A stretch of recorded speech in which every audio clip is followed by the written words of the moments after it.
Assalomu alaykum O'zbekiston. Bugun fermaga yordam beryapman. Fermer hozir changi uchun ta'tilda. Va men sizga makkajo'xori silosini to'g'ri usulda qanday olib ketishni ko'rsatmoqchiman. Keling, uning zaxirasiga nazar solaylik. Avvalo, ko'ryapsizki, u chiziq bo'ylab ketyapti.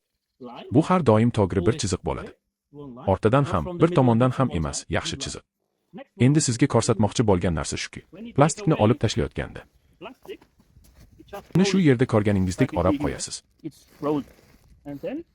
Va keyingi bosqichda u taxminan 1 metrga o'raladi.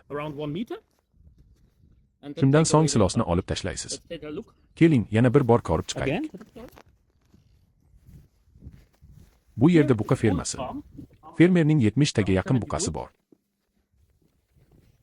Keyingi yaxshi jihat, bu yer har doim toza. Na eski, na chirigan yem atrofida yotibdi. Bu yerda hamma narsa ozoda, buni har 2-3 kunda bajaring. Tozalab, barcha chirigan ozuqani olib tashlang. Silosning sifatiga e'tibor bering. Bu Germaniyaga xos. Ko'p donlar bor. Va barchasi maydalangan.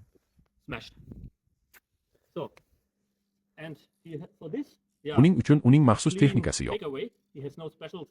Keling, uning uskunasi nazar solaylik.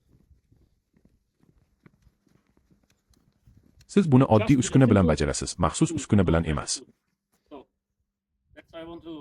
Bugun sizlarga makkajo'xori silosini tozalab olish yo'lini ko'rsatmoqchi edim.